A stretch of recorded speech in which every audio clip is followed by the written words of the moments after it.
Assalamualaikum warahmatullahi wabarakatuh. Wisata kuliner termasuk hal yang paling banyak disukai kebanyakan orang. Tak mengherankan jika pelaku bisnis mencoba meraup keuntungan dalam wisata kuliner. Namun ternyata berbagai pihak mencoba melipat gandakan keuntungan tersebut dengan menggunakan pesugihan ataupun jin penglaris dalam bisnis. Kira-kira seperti apa tanda rumah makan yang memakai jin penglaris?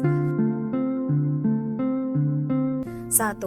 Beda rasa ketika makan di tempat dengan di rumah. Tempat makan yang memiliki jin penglaris makanan akan terasa sangat enak jika dimakan di tempat.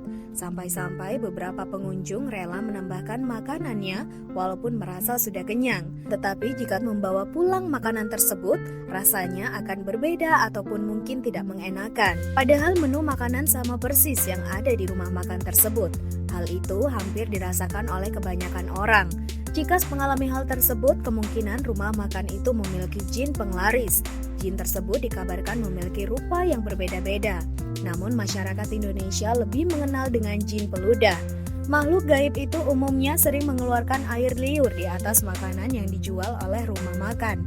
Ada pula yang menyebutkan jin dengan lidah menjulur panjang. 2. Adanya ruang khusus yang tidak boleh dimasuk siapapun. Salah satu syarat umum untuk menggunakan jin penglaris adalah dengan memberikan sesajen. Tetapi memberikan sesajen ini tidak di tempat terbuka, namun di dalam ruangan yang tertutup dan siapapun dilarang untuk memasukinya. Ruangan tersebut sengaja dibuat khusus untuk para jin ataupun makhluk halus. Bisa dibilang di ruangan itu merupakan rumah mewah untuk para jin. Di ruangan itulah jin yang menggunakan para pedagang mendapatkan bayaran yang umumnya berupa darah ayam hitam, sesajen, ataupun lainnya. Kebanyakan cara ini digunakan oleh tempat makan yang terlihat besar dengan banyak ruangan ataupun kamar. Para pelaku biasanya menyamarkan ruangan tersebut agar tidak diketahui ataupun dideteksi oleh orang lain.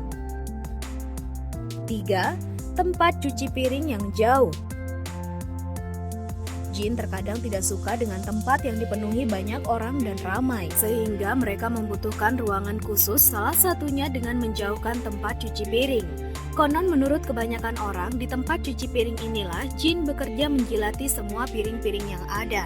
Hal tersebut dilakukan dengan tujuan untuk membuat makanan menjadi semakin enak dan lezat. Meskipun bisa jadi indikasi, tidak semua tempat makan yang tempat cuci piringnya jauh lekat dengan jin penglaris. Mungkin saja beberapa memang karena alasan lain seperti tempat yang sangat terbatas. 4. Tidak betah lama-lama di tempat tersebut.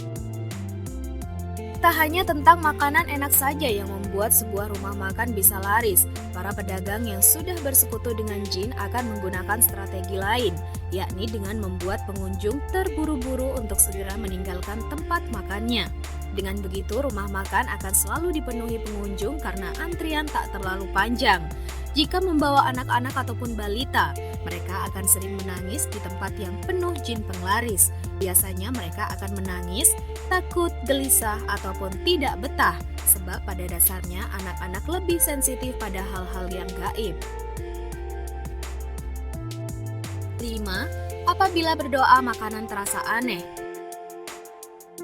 Berdoa sebelum makan merupakan cara yang efektif melawan jin peludah makanan.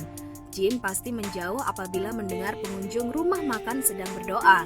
Saat itulah makanan yang dipesan tiba-tiba terasa aneh ataupun mungkin tidak enak. Jika merasakan hal tersebut, bisa dipastikan rumah makan yang dikunjunginya memakai kekuatan gaib. Itulah sebabnya mengapa orang tua selalu mengajarkan berdoa sebelum makan, agar nantinya terhindar dari hal-hal negatif, terutama dengan adanya jin penglaris di rumah makan. Rasulullah Shallallahu Alaihi Wasallam bersabda, sesungguhnya setan akan ikut menyantap makanan yang tidak diawali dengan membaca bismillah sebelum makan. Setan datang dengan memanfaatkan anak kecil ini agar bisa ikut menyantap makanan. Lalu aku pun memegang tangannya. Kemudian setan datang lagi dan memanfaatkan orang Baduy itu agar bisa ikut menyantap makanannya. Lalu aku pegang tangannya. Demi zat yang jiwaku berada di tangannya, sesungguhnya tangan setan itu sedang saya pegang bersamaan saya memegang tangan kedua orang ini. Hadis riwayat Ahmad dan Muslim.